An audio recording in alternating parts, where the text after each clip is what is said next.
Hi, everybody. Am I on? My mic on?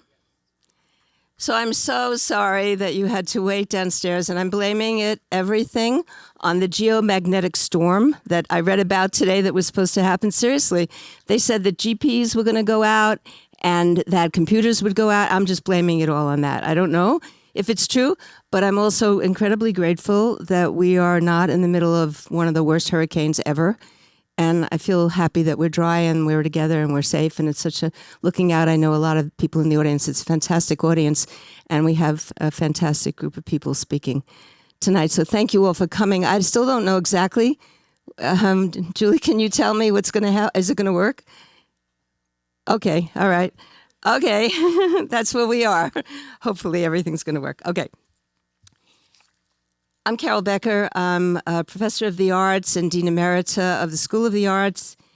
I want to thank the Dean of the School of the Arts, Sarah Cole, as well as Gavin Browning, Director of Public Programs, and Lauren Wagels, the Director of the Lenfest Center, and Melissa Smay, who is here tonight, too. I'm so grateful. And the incredible Lenfest team, even when things screw up, they're incredible because they don't get hysterical like I did tonight. For helping to actualize this event. And thank you also to our co-presenters, the Zuckerman Mind-Brain Behavior Institute and the Arts at NYU. And you can learn more about all the programmings at arts.columbia.edu. I'm going to begin with our land acknowledgement, which we always do. And it's to remind us of the history of the land that we now inhabit. And so Columbia University School of the Arts recognizes Manhattan as part of the ancestral and traditional homeland of the Lenni Lenape and Wappinger people. And at the School of the Arts, we believe educational institutions and the arts are critical spaces to address issues of exclusion, erasure, and systemic discrimination. So this is the first in our new series called Where Ideas Come From, which Daphna Shohamy, sitting right there, and I brainstormed into being. And Daphna Shohamy is director and CEO of Zuckerman Mind-Brain Behavior Institute, which people call ZMBBI, which I like. And she is the Kavli Professor of Brain Science and co-director of the Kavli Institute. She's also a professor of psychology whose research is in the cognitive neuroscience of learning and memory and decision-making. And Where Ideas Come From is intended to bring together practitioners and theorists from multiple disciplines who may normally not meet, to discuss the process of where and how ideas originate and then how they evolve. And I promise you that for this fantastic institution of Columbia, we don't necessarily talk to each other about ideas across our disciplines. So it's really an important thing to kind of try to break through that, because the questions that we're all facing in the world right now are way too big for any discipline to solve on its own. So we truly need each other. And in that spirit, we're also very pleased to be joined tonight by another amazing Zuckerman scientist, Professor Daniel Wolpert, whose research focuses on the brain and movement. And he was formerly professor of engineering and a Royal Society research professor at Cambridge University. He joined the Zuckerman Institute at Columbia as professor of neuroscience. He is a fellow of the Academy of Medical Sciences and a fellow of the Royal Society. And he has said that he studies movement because, quote, it is the only output our brains have for affecting the world, which is a pretty interesting idea. If nothing else happens tonight, just think about that. And our special guest tonight is Jennifer Homans. She is a dancer, writer, director of the Center for Ballet and the Arts at NYU, where she is also a distinguished professor. She is the author of two amazing, enormous, and enormously researched and really, truly captivating books. One is called Apollo's Angels, A History of Ballet, and the other is Mr. B, George Balanchine's 20th Century. And both of these books were nominated for National Book Awards, no small feat, and Mr. B was also nominated for a Pulitzer Prize. And Jennifer Homans is dance critic for the New Yorker magazine also. She trained as a dancer from the age of 8, studied at the University of North Carolina School of the Arts, and also at the School of American Ballet.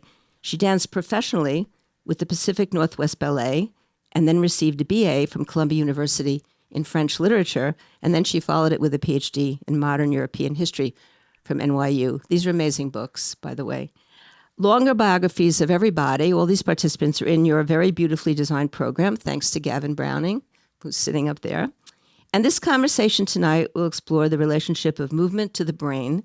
How is thought movement and movement thought? And how do we understand the nature of the particular movement and training that is ballet? And where is such memory of movement stored in the body? How does it affect those who pursue such a rigorous path? And then how does it affect those of us who watch it? When this Manhattanville campus, so now we're so used to it, but when it was first conceived by then President Lee Bollinger and the Board of Trustees, it was the intention to create an environment where disciplines would interrelate. And we in the arts are so fortunate to be located next to one of the great neuroscience research centers in the world. And we've really all tried, both sides, the arts and neuroscience, to make the most of that proximity. And tonight is an experiment, truly, across intellectual boundaries, to learn from each other and to think together in public. Thinking is one thing, but thinking in public is another thing. What artists and scientists share is a belief in the practice of experimentation. That includes risk and failure and success. So we already had the failure part, so I figured after that it's going to be home free. But these encounters crossing between disciplines are surprisingly rare, as I said, and Zuckerman Institute, recognizing their affinity to artists, has tried to ameliorate these divisions by creating an artist in residence program, which most of you won't know about. And they bring every year a visual artist, a writer, and a jazz musician into the mix of neuroscience, and so that they can share knowledge and expertise and learn from each other. And I've been really honored to be part of that selection committee. It's really interesting to me. So after we talk with each other, we're going to open the conversation to all of you, and we really want to have a conversation with you. So please, as you're watching and listening, write down your questions. So we're going to begin with Daniel, followed by Jennifer, and each of them is going to make a short presentation. And if the electromagnetic, whatever's going on, leaves us alone, they'll actually get to show what they're trying to show. And then after they each do that, then we're going to come together, all of us, for a conversation. So Daniel. Thanks so much, Carol, and thank you, Daphna, for arranging this conversation. It's really great to be here. Can I have my slide, please? Possible.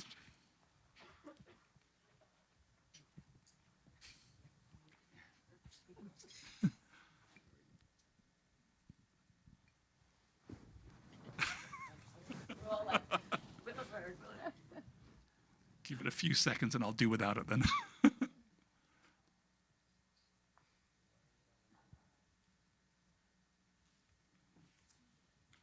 We have here this little... Aha, hooray! Yay, Let's hope it's going to work. Great. So I work next door in the Zuckerman Institute, and in the Zuckerman Institute there are 800 neuroscientists all studying the brain. Oh. and hands. Oh dear. Okay. And the question is, why am I interested in movement? I think it can be answered in a very simple question, that if you're interested in the brain, it should be something you think about on day one as an undergraduate or a graduate. And that is, oh dear. Oh, why do we and other animals have brains at all? Now, there are many species on our planet which don't have brains. Trees don't have brains, grass don't have brains. So why did we evolve that brain? And if you think about that question, you may think we have brains to perceive the world and think about the world. But I would argue we have a brain for one reason and one reason only, and that's to produce adaptable and complex movement. That may seem surprising to you, but if you think about it, movement is the only way we have of affecting the world. So think about communication, speech, writing, sign language. Effectively, they all require contractions of muscle to express yourself in the world. Now, there's actually one other way you can affect the world around you, and that's through sweating. But apart from that, everything else, that's the only other way we have of communicating, sweating. We have action and we have sweating. But in fact, sweating requires contractions of muscles to eject it, so it really is movement as well. So movement is the only way we can affect the world. So from my point of view, sensory, memory, and cognitive processes are all important, but they can only evolutionarily be important to suppress or generate movement, because that's the only way that we can affect our survival. So there's no point remembering your childhood or perceiving the color of a rose if it doesn't affect the way you're going to move later in life. Now, you may disagree with this argument, so I'm going to tell you about this little animal here, the sea squirt. It's a rudimentary animal which has a nervous system. It swims around in the ocean in its juvenile life, and at some point it implants on a rock, and it never leaves that rock again. And the first thing it does, having implanted on that rock, is to digest its own nervous system for food. So once you no longer need to move, you don't need the luxury of a nervous system. And in fact, the sea squirt is taken as an analogy to what happens to professors at university when they get tenure. Now, it's a bit of an apocryphal story. It's true that it absorbs quite a bit of its brain, but it actually has a brain left because it needs the brain to control its inner organs. So the brain is there to control the world, both externally and internally. So understanding the brain is the most important thing, and I'm a movement chauvinist when it comes to understanding the brain. So let me show you the sort of things we want to understand in the lab. If I can go on, maybe you can play. I think someone else is actually controlling it. This is Emily Fox trying to break the world record of cup stacking. And this is in real time. You have 12 cups you have to stack and unstack in a prescribed order against the clock. And she was successful there in her world record attempt. Now, we have no idea really what's going inside her brain when she does that. So we try to reverse engineer how people control movement. So in my lab, we do computational work and we study humans. We're bringing them into the lab, get them into virtual reality, get them to interact with our robots to try and decode the algorithms people use to control movement. And I think, although I know very little about ballet, I think a lot of our work is highly relevant to ballet. So there are many themes in motor control, like what's a normal everyday movement rather than a rather specialized movement? How do we memorize the movements we want to make? What makes learning a movement hard? And many other features I hope we will cover tonight. So I'm going to hand over to Jennifer now to talk about some ballet. Thank you, Daniel. Okay, we're going to shift gears here for a moment. And the first thing I'm going to do is show you an excerpt from a dance that was by George Balanchine, because if you ask the question, where do ideas come from? The idea that I've been thinking about for the last 10 or 20 years is George Balanchine, because I was writing a biography of his life and trying to understand where his ideas came from. So the dance I'm going to show you is a 1981 production of a 1957 dance called Agon. Some of you may have seen it before. It's a sort of 20th century breakthrough dance. It's one of the first abstract ballets. You'll notice that it has no sets, costumes, very plain, no story. The music is by Igor Stravinsky. And so I think we'll just watch this, and it will give us a kind of anchor. We were all hoping for our conversation tonight, and then I will talk a little bit more about it afterwards. It's about... Well, if it works, it's 6 minutes. If it works, it's 6 minutes. And it is the center of the dance itself is 26 minutes long. The whole ballet, and Balanchine was once asked, what is it about? And he said, it's about 26 minutes, which is truly what it's about. It's about time, as you'll see. So let's watch the dance, and I'm not going to talk over it because hopefully we'll have music, and let's try. What I thought I'd do for the few minutes that I have before we open the conversation here is to talk to you just a little bit about. Carol asked me to talk about why did I get on this path of dance, which I've stayed on my whole life. And I mean, there's a sort of the short story is I grew up at the University of Chicago. My father was a professor. My mother worked at the university. It was a household and a place, as many of you probably know, of intense words. It was a word place. Everything was verbal. And I was very shy. And I started to take dance lessons. And for me, somehow, this place where there were no words was extremely interesting. And I started to understand that there was a kind of knowledge that I was learning that didn't have to do with words or the things my parents did. So I pursued this path, became a dancer, and tried to really understand, as I was learning to dance, what physical intelligence was and what physical knowledge was.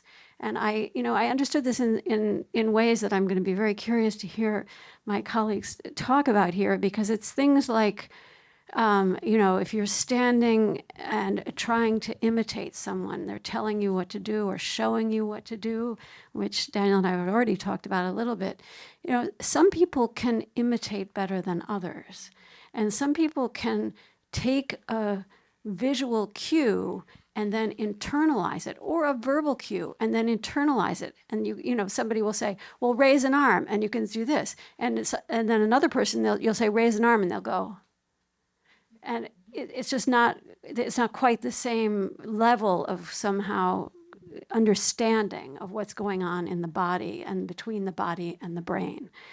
So that sort of got me very interested. And then when I stopped dancing, I did go to, as Carol said, I did become a scholar, and the rest of my life has been sort of about trying to understand how you translate and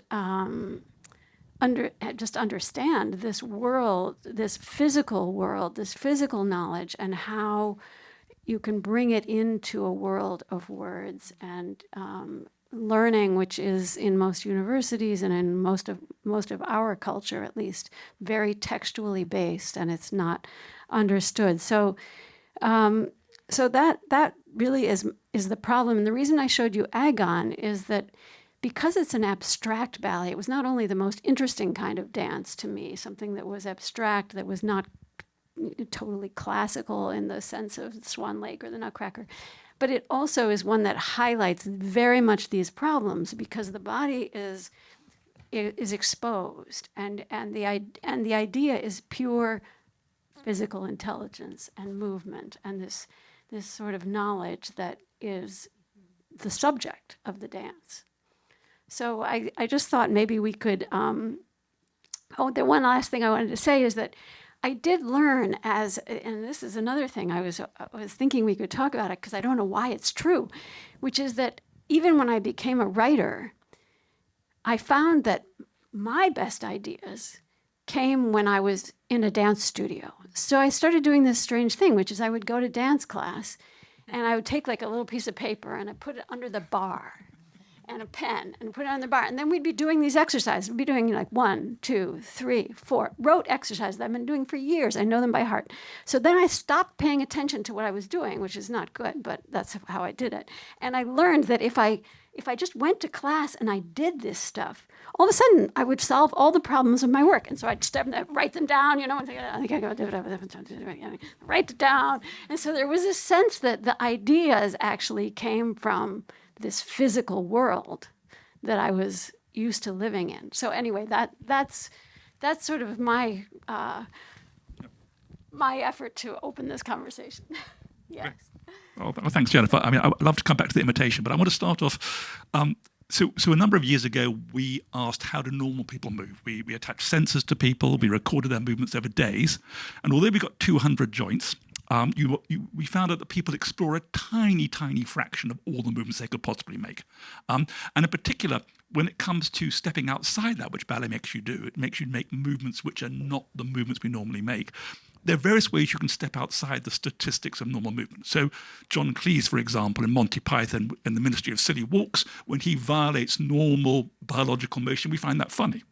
But when we watch ballet, we don't find it funny.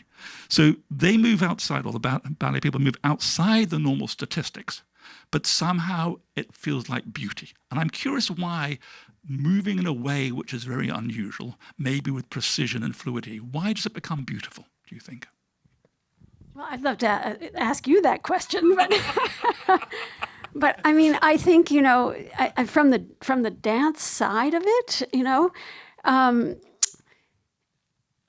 there's an enormous amount of effort put into trying to understand the coordination of the human form and the ways in which you can move with precision, and especially in the classical ballet training, which is really what I'm talking about. There are, of course, many kinds of training, but this one aims for a kind of clarification of the body.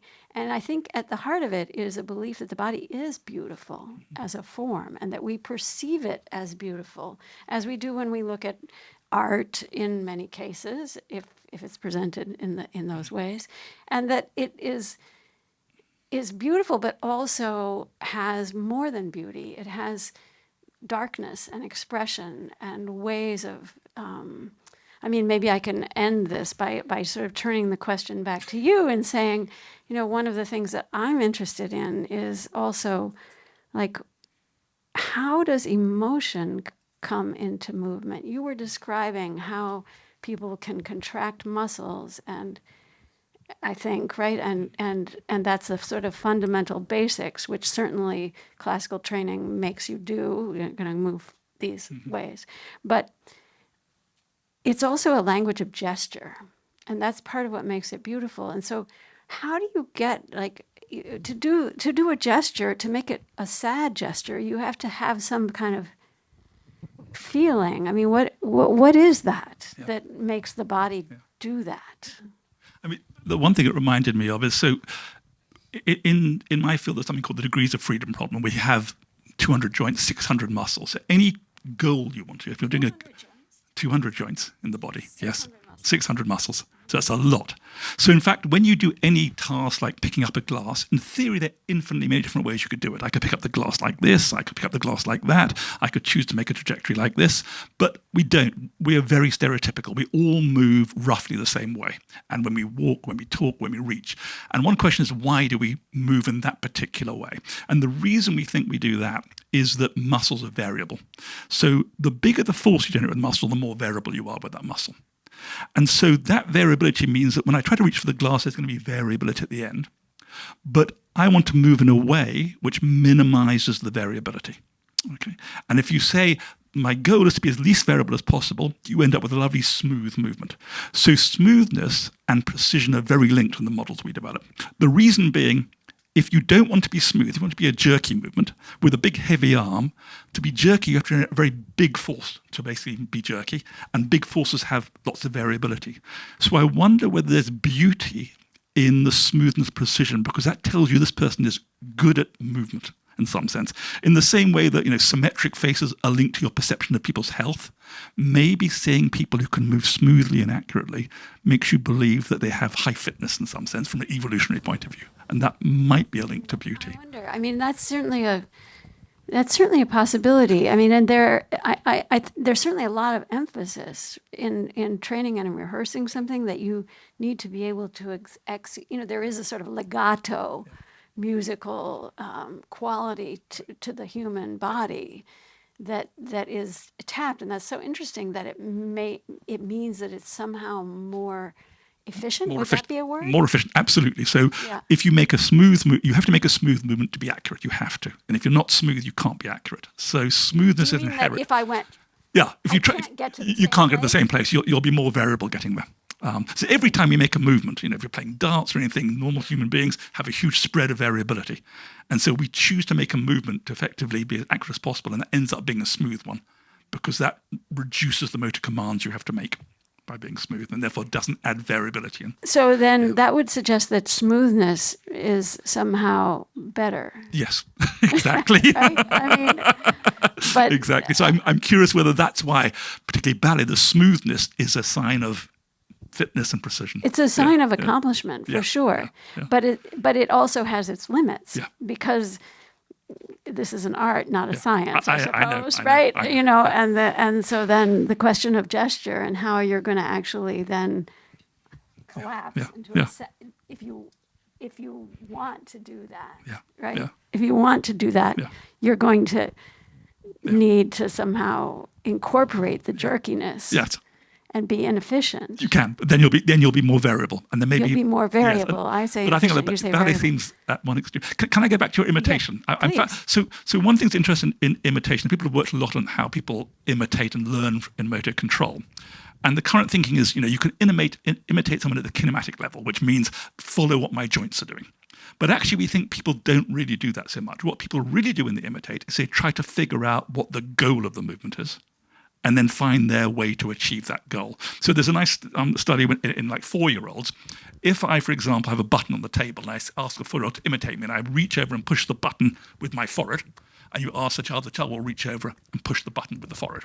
If I have a scarf wrapped around me so I can't use my arms, but I push it with my forehead, the child will reach out and use his hand. Because it knows that you weren't able to reach it, but the goal was to push the button, but it wasn't important what part of the body you pushed it with. And so I wonder whether people, when you're trying to learn through imitation, whether some people are good at doing it at the kinematic level, which is not what I think our brains want to do, but they really want to extract the goal and then find their way to achieve the same goal. Curious, really. Yeah, but what if the goal is to look sad, right? To do a movement that isn't, is sad, that's counter to, Right. what I would say. So I don't know, Yeah. It's so I wonder if the person who can't imitate kinematically is still trying to imitate the emotion, but can't. Yeah. They've worked out what you want to do, but they're not actually following exactly the same kinematic. So what happens when you don't have a goal that's sort of easily definable? I'm going to argue, I think people always try to, I mean, sadness is a goal. Happiness is a goal. Do you think, okay, so that's interesting. So we think about all movement as having a cost to it that you're trying to optimize. That's the way we think about all movement, whether it be dance, reaching, a cost. So like, of all the ways you could do the movement, you can rate them from best to worst, and you want to choose the best way of doing it. So maybe it's you want to engender sadness in someone, and that's your cost, and you want to make them as maximally sad. Or maybe it's you want to be precise in your trajectory. So so we always think there's some internal goal which drives them in. Maybe that isn't true of dance. I don't know. You don't think of it like that, I expect. Maybe you're right. Maybe you're right. I don't know. I mean, I wonder too about like Daphna and I were also talking about like the memory issue is very important. I mean, I'm thinking that what you're saying. How does somebody actually memorize a dance? Because they know that. Yeah. Yes. Absolutely. And they know it without we say. Yeah, they know it's second nature, as we say. Yeah. They know it without thinking, which may be completely imprecise. Yeah. But a description of what's actually going on. But the one of the ways that people learn dances is by repetition. Right. Another way is by closing your eyes and watching yourself do it. Right. So there's a kind of imagination of what it's going to feel like, and then it does feel that way. Yeah. Do you feel that there's sort of a hierarchy of chunking when you learn a whole ballet? I mean, so in the motor system, we know that different parts of the brain represent movement differently. So like the motor cortex, the strip here, only knows about elemental movements. So it knows about a single reach, but it doesn't know about sequences at all. And then another bit of the brain knows about sequences. It responds to push followed by pull, but not pull followed by push, for example. And then there's another bit of the brain at the front, which basically knows about the overall, how you put those chunks together. So it knows how to make a peanut butter sandwich. And if you get damage to that part of the brain, you get the peanut butter onto your knife before you get the bread out, because you don't know the sequencing. Whereas if you damage the elemental part, all movements are affected. So somehow you learn individual movements, then you learn 2 or 3 movements together, and then the final bit's how to put them all together. Do you see? I mean, do people make mistakes in ballet where they transpose movements as they're learning them? Absolutely. Yeah, where they transpose movements, or whether, and it's certainly hard that the hardest thing to do is put it all together. Right. Because you start, even the character of a dance class, which is centuries old. It's been done the same way for forever. Is simple to complex. Yeah. That's how you train your body. Right. Carol I want to. Is my mic on? Yes. I want to. While you're on memory, I want you to talk about something which I didn't know, and probably other people in the audience might not know, which is that there is no notation of ballet, that everything is passed from dancer to dancer, and that there are people who are experts, dancers, and you call them in the book memorists, people who are actually assigned the task of memorizing the dance. So can you talk about that? Because I found that completely fascinating, that everything in ballet is transmission, and therefore it's ephemeral as a form. Because once the last dancer that's learned the dance dies, there is no more dance. So can you talk about that? Because I learned so much from reading your books. Yeah. I mean, this is one of the, those dancers there. That dance was first done in 1957. That was 1981. There had been already several generations, and they teach. Each one teaches the next generation. They're really the library of dances is in the body. It doesn't exist outside the body, and dances are forgotten all the time. Just to use Balanchine, because I know that I've thought about it a lot, made over 400 dances. There's only about 70 that are still known, because they don't, and they're not sitting in somebody's attic somewhere that you can find them later. There is, people have tried to figure out ways to write this down, and at each juncture, there was a way in the 17th century. Well, that worked out for a little while, but then the dance started to change, and the notation was like, I can't keep up. Got to invent new things, new ways. So people have been trying, and there are several forms that are used now. There's Laban notation and Benesh and a couple of others that are used, but they're not used so much by dancers who are, because for the reason, in a way that you've given, it's not efficient. It's a harder way to do it. So the easier way is to say, okay, everybody, straight line, 4 people in the front. And then on the notation, you're sort of reading, well, let's see, you go there. And I've never tried, but this is what choreographers have told me, especially choreographers working in ballet, that they don't use it because it just doesn't, and it takes like 3 years to learn to do. So dancers aren't trained in it. So no one speaks this language. But has it changed with video? Now we have video. Can you learn ballet from video just as well? You can, but that's one performance. Okay. They might get to it all wrong. Okay. Right? Or it's also a flat surface. There's something about the transmission through the body of me saying, put your hand here. And the touch, the imitation, as you were saying, the human interaction, which is not a virtual interaction. So I don't know what it is about that that's so important, but it is. Can you talk about Balanchine, who didn't own, if he wasn't there,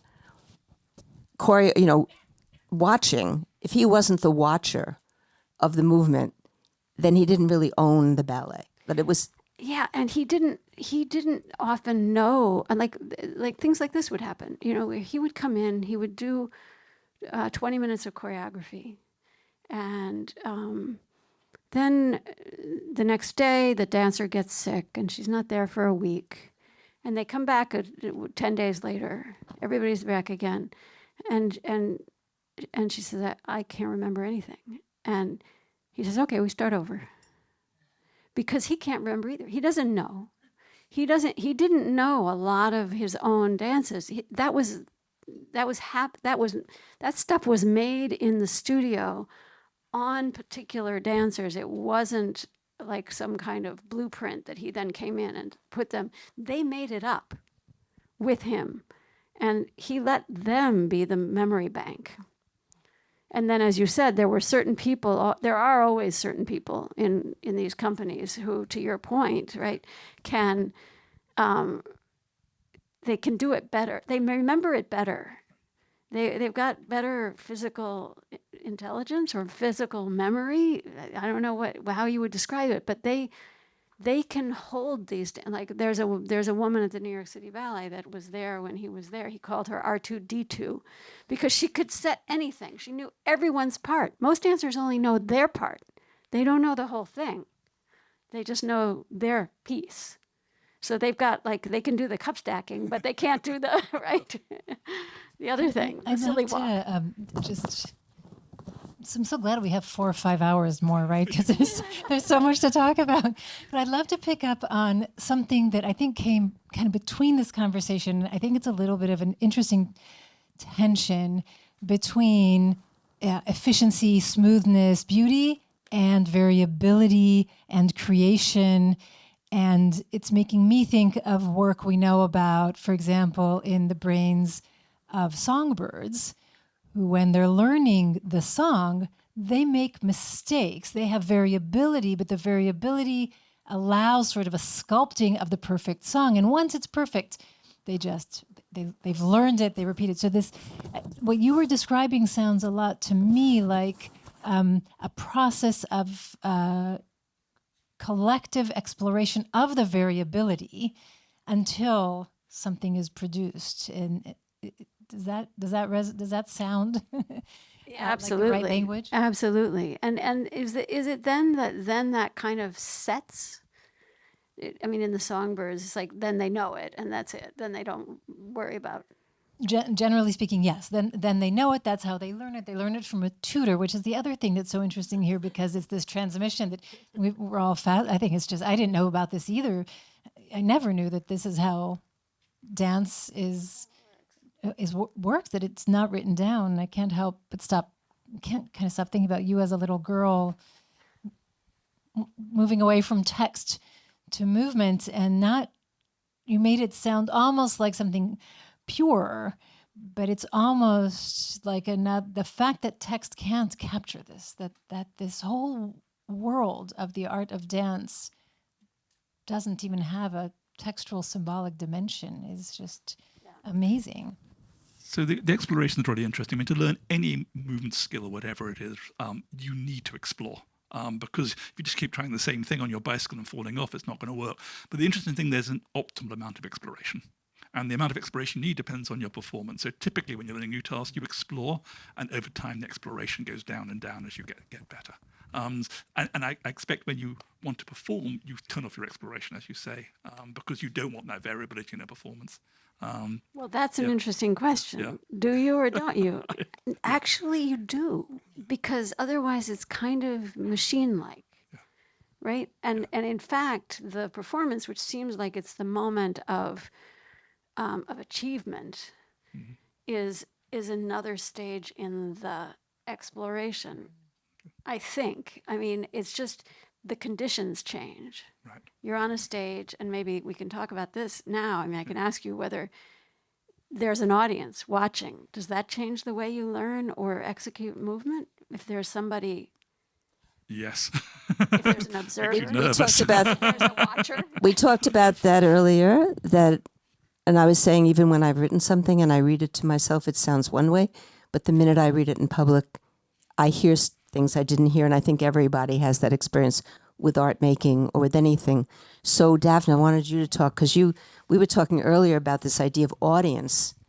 What happens when there's an audience? So one of our colleagues at the Zuckerman Institute studies songbirds and how they learn their songs, and he discovered that if you look at the signals in the brain that are produced when a bird is learning the song, when it makes a mistake, sort of this signal that says, that wasn't quite right. But if it makes a mistake while it's performing, you basically don't get that signal. So if you were just recording it, it might sound like exactly the same song. And you wouldn't know that one is during learning and one is during performing. But the way the brain knows that it's now performing, and it's basically saying, that mistake, just keep going. That variability that you were talking about in performance, just integrate it into your performance and don't use it as a way to refine what you're going to do next time. So it's a different state of mind, literally, in terms of what the neurons are responding to with the exact same movement, when in one context it's learning and in another context it's performing. It's also interesting that from the audience point of view, I mean, people pay a lot of money to go to ballet when you can also watch ballet in video. And we know there's very different experiences.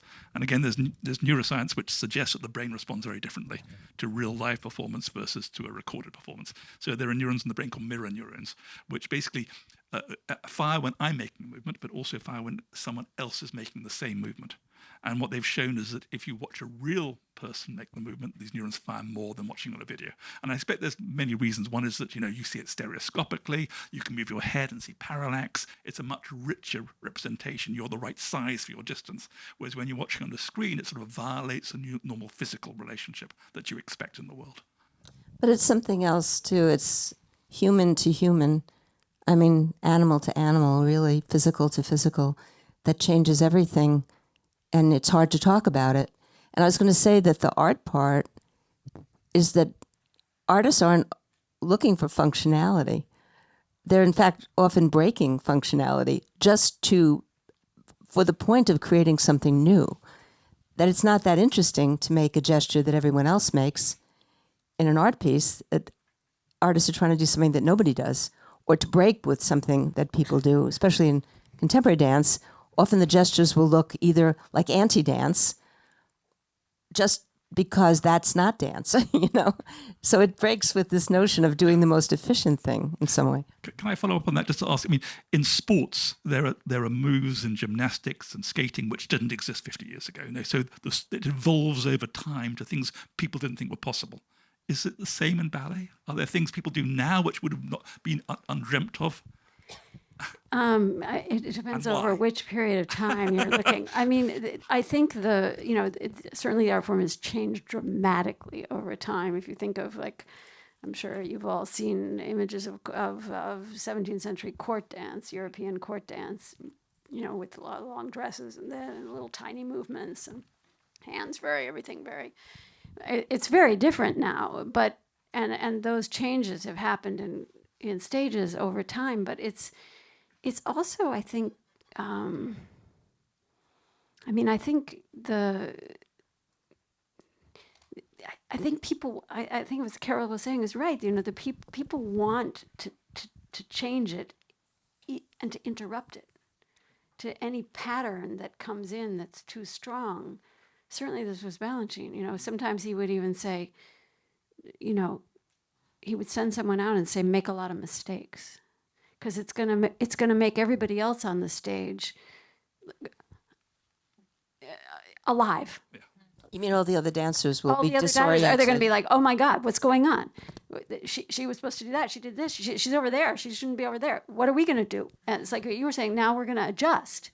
We're going to adjust. We've got variability, but we're not going to try to make it perfect for next time. We're just going to try to figure out where that goes now. And he was very interested, and I think most dancers are, in live life. Like, and so if it's too rehearsed, too perfect, too, you know, it's like one of the dancers, Suzanne Farrell, she used to say, you know, I don't rehearse. I rehearse options, not opinions.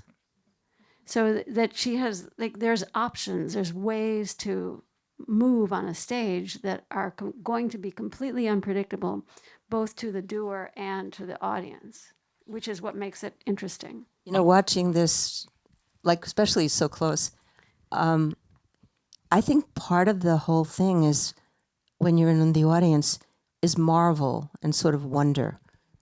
You know, I think that's where beauty also comes in, that I know I can't do that, and I'm amazed anybody can do that, and can do it so seamlessly. And that's the same with sports. When we watch a gymnast do something, or a high diver into the, you know, 4 flips before they get, we just know we can't do it.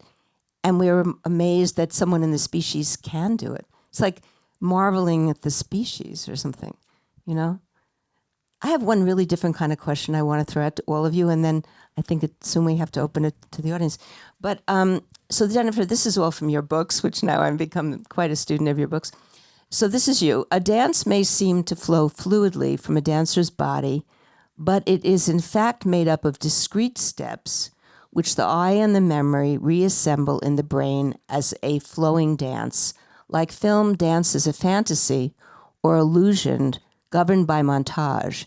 In a dance, it is up to a choreographer to choose the steps, or you say assign the shots, and then to edit the sequences to arrive at the desired effect of the dance. And then you write also, Balanchine says, ballet is a visual art. It reaches the audience through their eyes. Scientists have discovered that the eye actually does not see movement. The mind remembers each static position and creates the illusion of seeing action, but actually the eyes are only positions as static, like the individual frames of a motion picture film. And this I thought was amazing. A man without memory could not see ballet, for he could see only positions. And the ballet is created by the memory of the relation of the last position to the next position in which the dancer is poised. So I just throw that to all of you. Because you wrote it. It's so amazing. I mean, Balanchine said it. You said it. It's so amazing to me that that doesn't exist.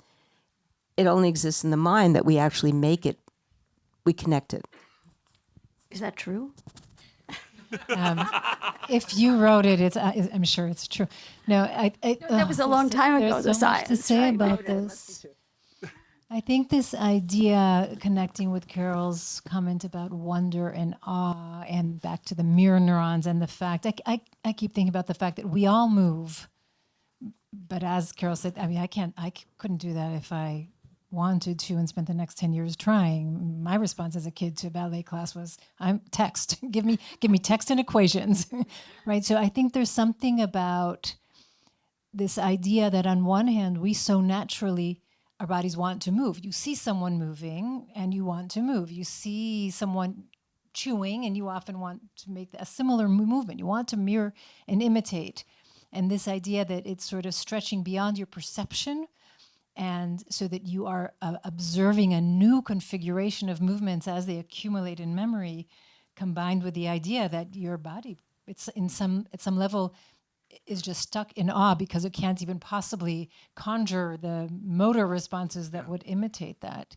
Maybe to add to that, I mean, we have dedicated neural circuits to understand biological motion. So, you can give a very poor representation. You can put little light sources on the knees and the elbows and have someone dance, and all you see is dots of light moving, and you can immediately know, is this person happy, sad, old, young, male, female? Because it's really important for us to understand biological motion, because we want to understand other people's brains.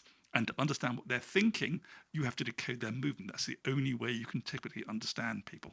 And so I think using movement to interpret the beliefs, the feelings of other people is a really vital part of our evolutionary basis. So we have those circuits. If you had put dots on racing cars going on a circuit, you'd have no idea what was going on. So maybe one last thing, and then we'll open it to everyone. What about music? Like Balanchine said, music was like the water in the aquarium that fish move in, that without music it wouldn't exist. So anything about that?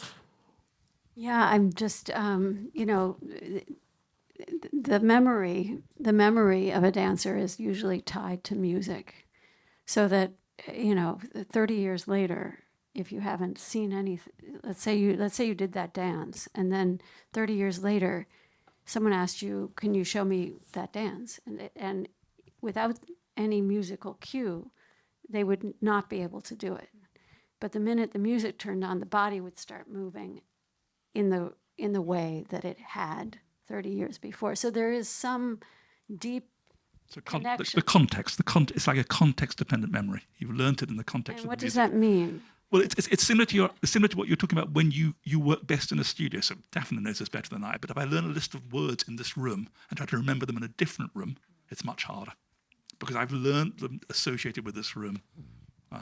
Basically, our brain creates memories most profoundly in spatial temporal contexts, right? And this idea that the music provides. It's not just auditory. It has temp, right? There's richness to the music, and I think that's really important. It actually reminds me of something else. We were talking about earlier about patients with Parkinson's disease, right? Which is diagnosed and experienced mostly as a sort of challenge of motor control, loss of motor control, where in severe cases people really have trouble initiating a step and the step that follows it. But if you put music on and tell them to dance, and now maybe they're less worried about efficiency and they have the guide of the music, we know that can help people move much more easily. I think it's a similar kind of rich cue for them that the movement can follow. So I think it's very. You said earlier that people, like with Parkinson's, you say they can't use that word. They can't initiate the movement. That's right. So the thought is that the part of the brain that's impacted by Parkinson's disease and similarly by Huntington's disease, it's the basal ganglia. It's deep in the brain. It's not the frontal cortex. It's not what Daniel was saying, where you just want to make a simple movement. It's much more complex. It's about sequences, and that what is needed there is that it's almost less about pure movement, more about motivated movement, sort of setting off and the kicking, having the kind of energizing initiation of a movement. And that what the music does, as well as footprints on a floor and various other things, and the pedal of a bicycle, is that they actually facilitate movement in patients with Parkinson's disease, in part by circumventing the initiation, this sort of like, I have to now energize myself to start a movement. Instead, it flows and connects with the music or the footprints. Does that mean that the goal is no longer the thing? The goal that you were talking about, that there's a goal and is that the initiation or? No, I think the goal might be the same, but they just can't get over the barrier to start the first part of the movement. That typically, without some sort of sensory cue to drive them. Another kind of analogy there, just on memory, would be sort of the difference between if I say clock, what do you think of? And you can tell me sort of you have an association that emerges automatically from the word clock. But if I ask you, what was the name of your fourth grade teacher, or I don't know, I ask you to probe a particular memory, the goal is now to find that particular memory. It's no longer this free association. And so that kicks in a different memory search circuit, essentially. I think there's a parallel there. Very interesting.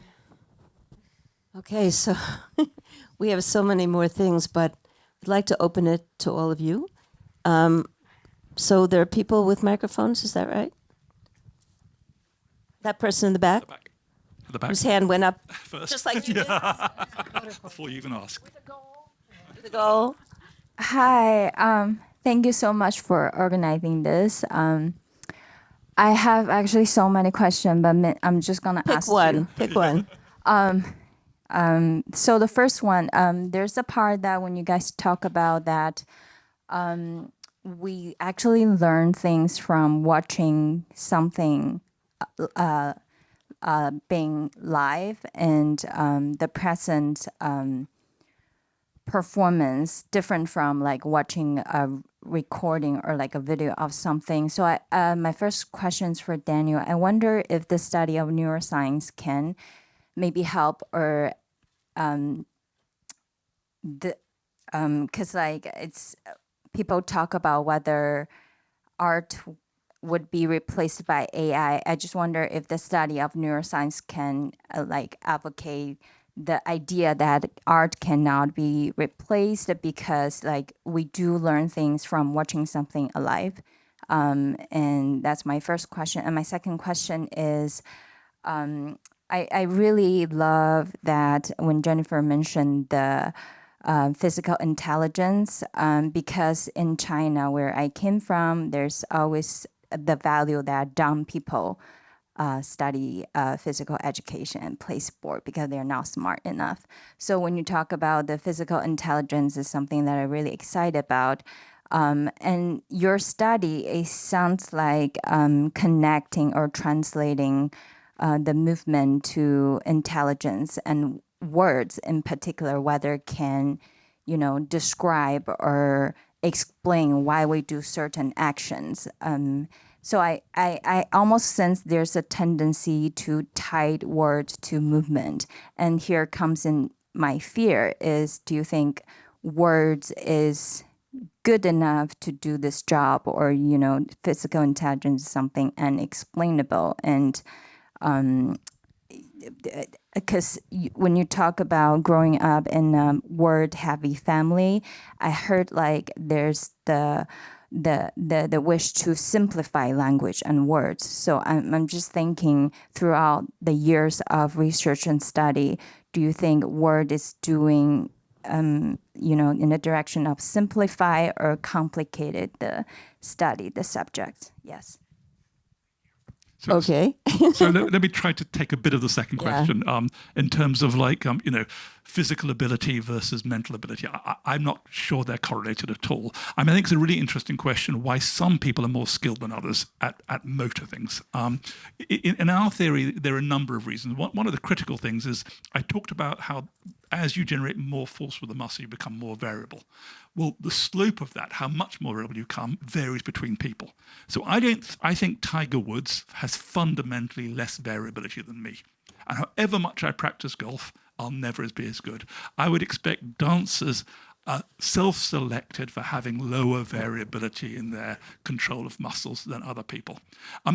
Practice makes a huge difference. And we know that, unfortunately, it takes thousands of hours to learn things which deviate from our natural behavior. So like piano playing is difficult because the way we normally use our hands to grasp things, the fingers all move together. That's what we normally do. Making the fingers all move separately is a really hard thing because you have to unlearn what is evolutionarily useful, which is picking things up and not playing the piano. So I think similar goes for ballet. You're having to unlearn the normal things you do to dedicate brain power to things you do on the stage.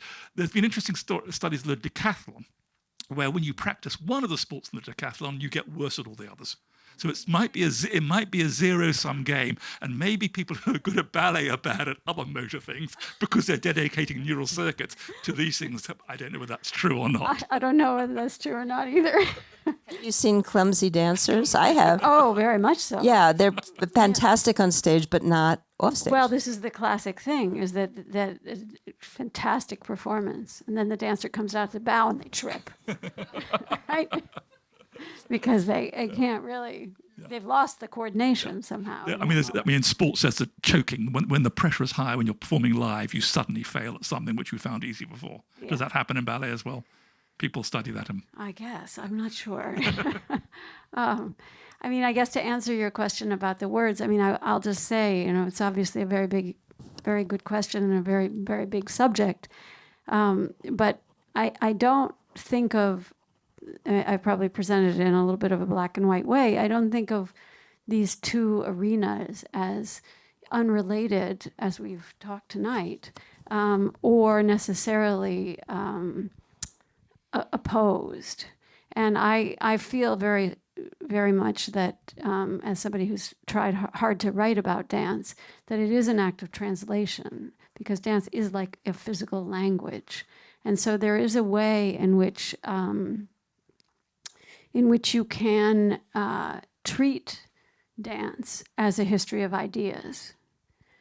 So that's what I've tried to do in the books I've written, which are history books. I only say history because you can treat a performance as a set of ideas that can be translated into words, but it's not the same thing as the performance, which is more along the lines of a rose is a rose is a rose. Nothing you can do will explain, or you can't reproduce a rose in a word. You can try, you can do poetry, you can do it, but that's what it is. That's what it is. Let's move on to another question. Okay, so, a lot of questions. Yeah, or as Balanchine liked to put it, a dancer is not a potato.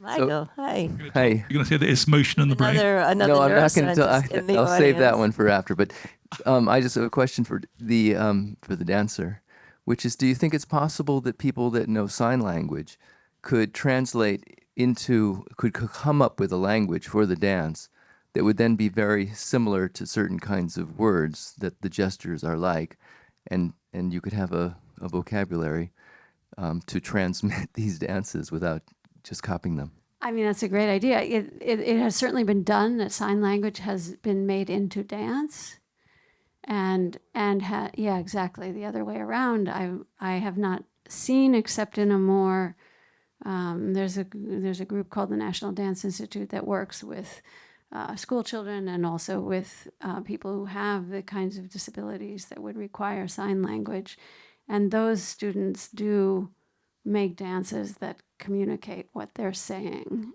as well. So I haven't seen it in a performance. Maybe it exists. I certainly haven't seen everything by any stretch of the imagination, but it's an interesting idea, I think. Yeah. Oh, thanks. So much of dance, at least if you're taking like an hour and 50-minute like classical ballet class, right? You're not even off the bar for the first 50, minutes at minimum, right? And so what they tell you is, oh, you're building these like foundational works, right?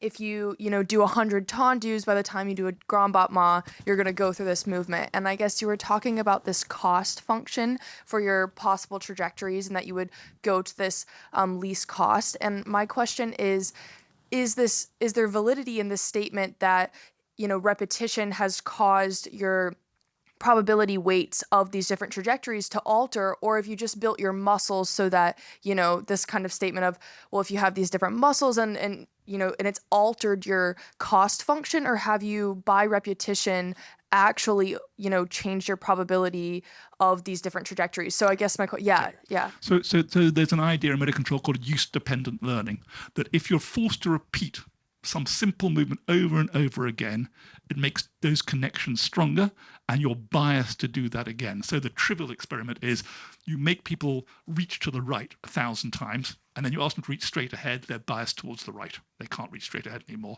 because effectively they've got this use-dependent learning. So I wonder whether that use-dependent learning is useful to build those connections, the same way of playing the scales over and over again on the piano. And what's the point of that? It's building those connections of the notes which tend to go together.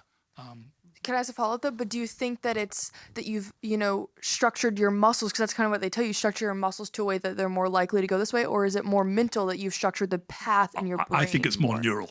I mean, I'm sure strengthening the muscles is helpful, but I think it's connecting the neural pathways so you can activate in the sequence you want efficiently. Cool. Okay, thanks.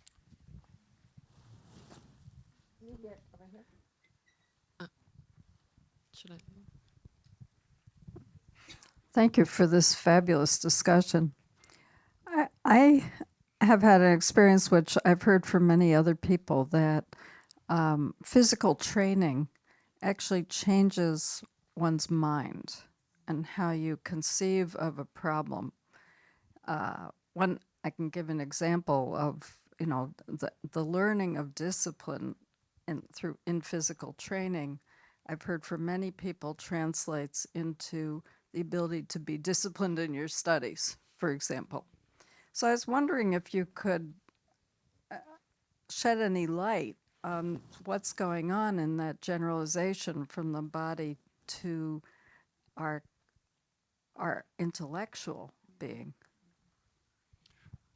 I mean, there are a lot of studies showing that physical exercise leads to cognitive improvement. So, exercising as you get older has a huge benefit. I don't know how that works. That's not my area. But people like Art Kramer have made a career out of showing the incredible benefits of aerobic exercise to that. Whether doing non-aerobic piano, those sorts of things have the same benefits, I don't know the literature. I don't know whether anyone else. I think from what you're describing, in some sense, and to Daniel's response, there's sort of two different things happening here. I think one is this sheer effect of exercise, but I think what you're talking about is something else. You're talking about this sort of, as you're saying, this generalization. You learn a principle and you apply it more generally. And I can say, I think what's so fascinating about that, I think that happens, and we can talk about it some other time. I have examples myself, but what's fascinating about that is it's so hard to get generalization in learning in general. That's something we know from the field. In general, when people learn a skill, it's very difficult to get them to generalize that skill. I think what you're talking about is that above and beyond the skill, there's an insight about oneself, and that insight is then what generalizes. It's almost more a change in the belief system, a kind of frame of mind of thinking about oneself and what one is capable of. And that generalizes more than any specific motor skill itself. So while she's going to say, is that psychological? Or dare I introduce another concept? Or is... I'd say there's no line. I mean, by saying it's psychological, are you asking, does it happen in the knee? No. It's psychological in the sense that it's happening in the brain. So it's a change in how we think that's connected to changes in neural circuitry. Yeah. Yeah, it's a related question. When Jennifer mentioned when you practice, one way is to do the repetition. Another is you visualize the movement, then learn. So I was curious which way works the best. Also the process between the mind and the brain, which one, how it works. Yeah, I mean, okay. So something we think about a lot. So okay. So you might think that a dancer or you know where your body is in space. I mean, to be able to control the body, you need to know the configuration. But actually, our proprioceptive system, the system which like measures muscle length, things, is really poor. If you put your finger under a table and try to localize with the other finger on top, you can be off by inches. So it's a really poor system. So what we think actually happens is you do use that, but actually inside your brain, you have a neural simulator of your own body. So that when you send commands down to the muscles to change the configuration of the body, a little neural simulator predicts what's going to happen, and you combine that prediction with the sensory information you get to make a more precise prediction. So critical to being accurate is the ability to predict what your body is going to do to your own motor commands, what we call a forward model, something, a little neural simulator. And you can see how you learn that. You make the prediction, you see what happens, then you can update your predictor. And my guess is to be a very good dancer, you have to make precise predictions. You have to have a better predictor. So that's another way it can be better. And one reason you have to also make predictions is that all the information you get from the world is delayed. I mean, it takes time visually to stimulate the retina, to get the information to the back of the brain. It takes a fifth of a second. And so by making predictions, you can anticipate things and therefore cut down those time delays which make control hard. So does that happen with an image? We don't think of the image. We think of it much more as a prediction based on the commands of what's going to happen. You can use vision then to recalibrate. Say, did what happened going to happen? And whether you can use it for mental practice, so you can imagine that you could use that stimulator to rehearse in your head what's going to happen based on fictitious commands, and then say, oh, that's not good or that's good. So we think we can use it for mental practice as well. Yeah, I had a question about like kind of general thinking about like doing a physical practice without thinking, or the idea of like not thinking about it. Because when I watch these performers, I can imagine they're not like intentionally thinking about it and kind of going through the movements. I think that can expand of like tying your shoe or like even walking, and how even in moments when you like try to intentionally think about it, it kind of messes up the flow of like trying to think the steps of like tying my shoe can mess me up, like tying my shoe. I want to like ask and think about the ways of like how intentional thinking, when something becomes like an unconscious process, may be different from like brain thinking when thinking about things internally, and thinking specifically about like theory of mind type of experiences of like, if you were to ask to like think intentionally about tying your shoe, how that might mess you up. But if you're asked to like think intentionally about how someone else is feeling, thinking more intentionally and more specifically helps and like improves that behavior, while like tying your shoe or walking, thinking can kind of get in the way. I want to imagine like, how do y'all think about that difference between like a mental type of process versus a physical one that becomes unconscious?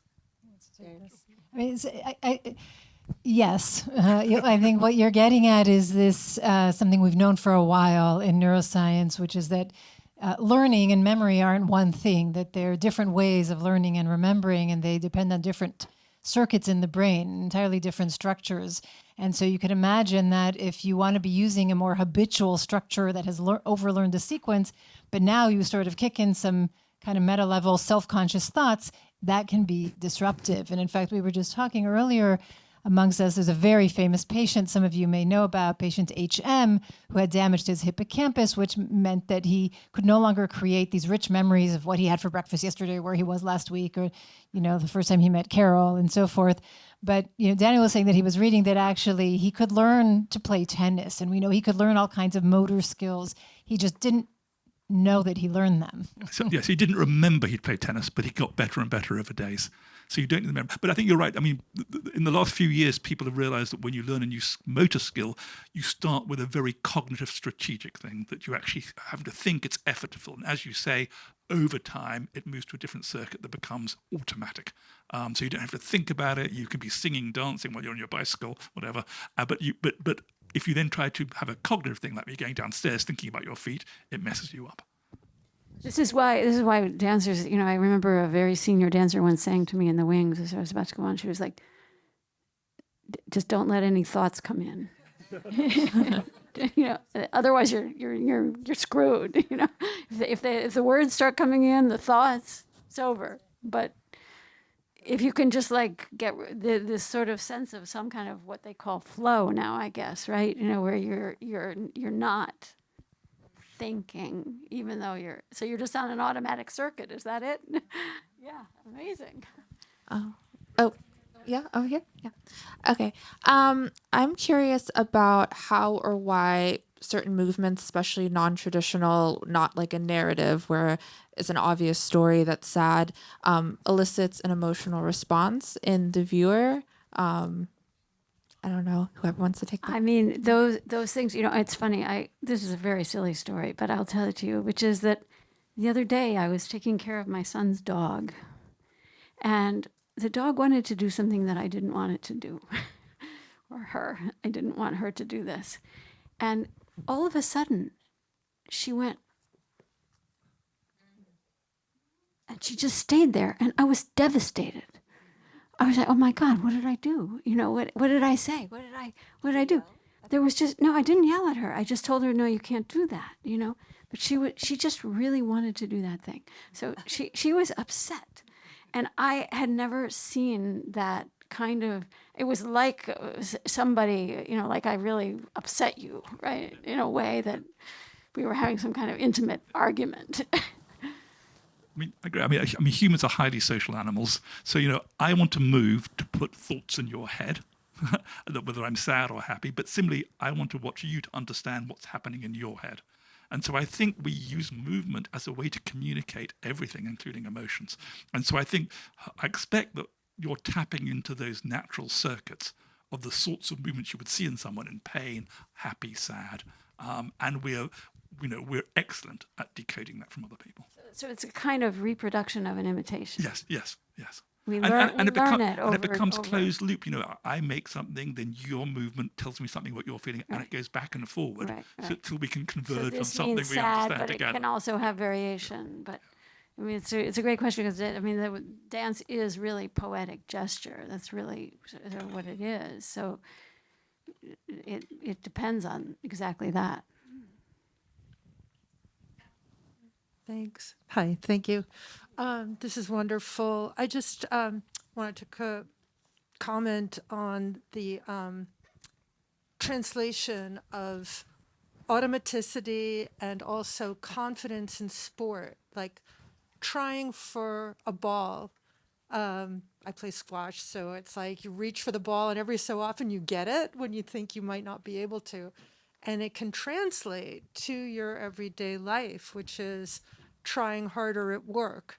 So I thought that was a really good analogy of mind, body, and confidence. And then the other thing I wanted to note is that frequently with the relationship of emotion to movement, some psychotherapists actually use walking side to side rather than the traditional couch-based psychotherapy, and that the movement unlocks the emotions. It helps people talk more. So I thought that was an interesting, it's not quite dance, but it certainly is related, I think. But thank you so much. This was great. Okay, let's take just a few more here. And then a lot of questions, but Okay, great. Hello? Okay. Well, this was wonderful. I'll be quick. I wanted to share concept from the Italian Renaissance, which is called sprezzatura. And it's basically the idea of performed expertise that elicits awe in the people who see it because of its second natureness. And I'll explain. So let's say there's a courtier, usually it's a courtier, who does a gesture or intervenes in conversation in the perfect way with the maximum gracefulness, which is also speaks to your point. And everyone understands how perfect that is, but it looks like this person is doing it like completely out of nature, like it's his second nature. So this concept was something that people really worked towards, and they said that it was working in two ways. One, it would train the person who was trying to acquire this sprezzatura to be better as a person because of the perfection of their movements, mostly, which were as graceful as possible. So smooth was a thing. And so there was a transference of skills in that sense, according to them, from the physical to the moral in a way. But also it would work as osmosis because other people would see that and want to imitate it and try harder and as a consequence get better. So I wanted to ask you if you, in your research, which is fantastically varied, but it gets exactly at many different points of this, if you're seeing something like this happen, as in, you know, either imitation or acquiring skills that are like near the moral, so to say, or like the behavioral, but they're physical and they work towards the behavioral. Looking at me, oh my God. Okay, well, I mean, all I can say is we're natural imitators, so it's very hard not to imitate people you're with. So when people walk together, they tend to synchronize their steps, for example. You know, if I yawn, you'll yawn. It's like there's a natural wanting to be in sync. And if you're with a partner for a long time, you get to do things they do and vice versa. So I think that might be. I'm not sure that answers your question. I'm going to leave it to others maybe to say more than that. If you've got any more to say. I mean, look, when Balanchine was asked whether by a mother, you know, whether the child would become a dancer, he said, "Madame, c'est une question morale." So that's what comes to my mind when you ask the question. I think it's certainly something I've thought about, you know, just in terms of do these practices carry with them some kind of moral weight? Do they change the person in the ways in which you were beginning to talk about, right, in terms of it can actually change an overstructure about discipline, but the moral question is so much harder. And I mean, I would be curious to know what you think in a separate conversation, but I'm not sure that line can be drawn because it's so difficult to map. And belief is something that must develop in more complex ways than doing tandus, even if they have a, you know. I was thinking when you said, I love this idea of performed expertise because I think that translates into so many forms of art making. You know, we see an amazing painting, you know, we hear some incredible music. We, I think, really identify as in the species almost like a pride that someone can learn to be so good at something, even if we ourselves can't do that at that level, whatever it is. So I love that idea. I mean, it's amazing that if you can knock a small white ball into a hole hundreds of yards away, we give you millions of dollars. Golf. It's bizarre. We keep coming back to golf here. Okay, let's take one more question, 2 more questions, and then we'll stop. Okay. Hello.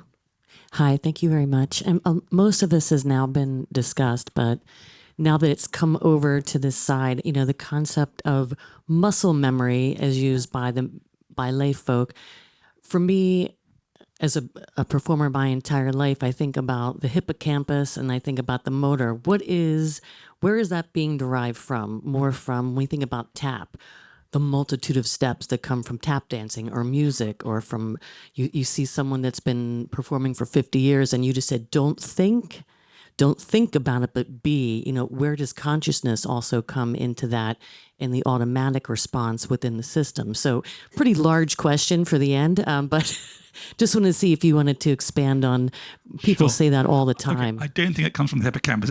As we talked about, HM, who basically had no hippocampus working, could still learn motor skills and automatize them.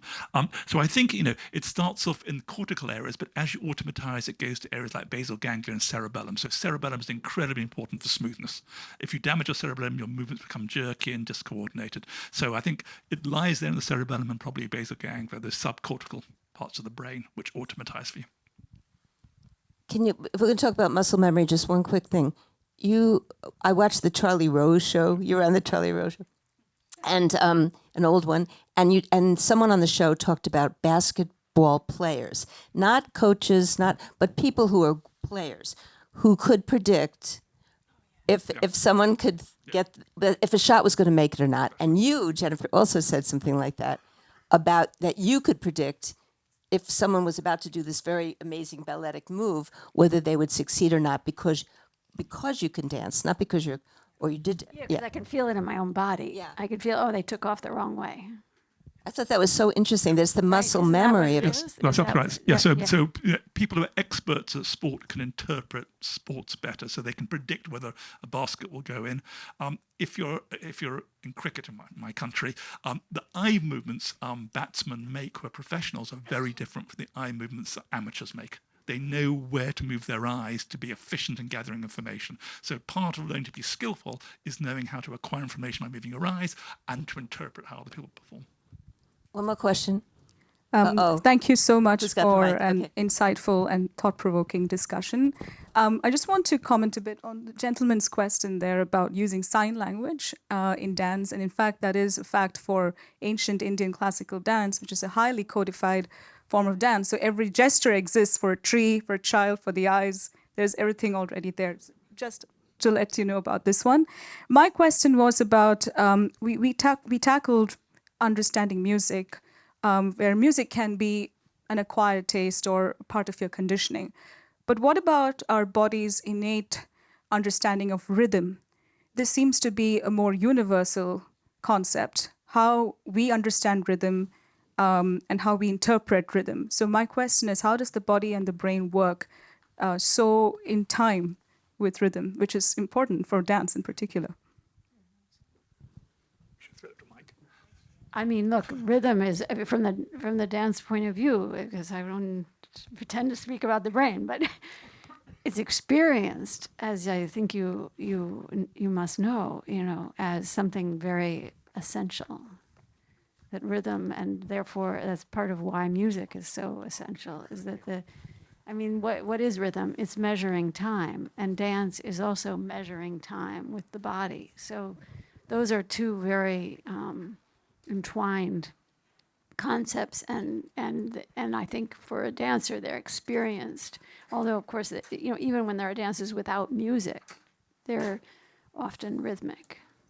And it's hard to keep track of your dance if it's not rhythmic. You can get a little lost.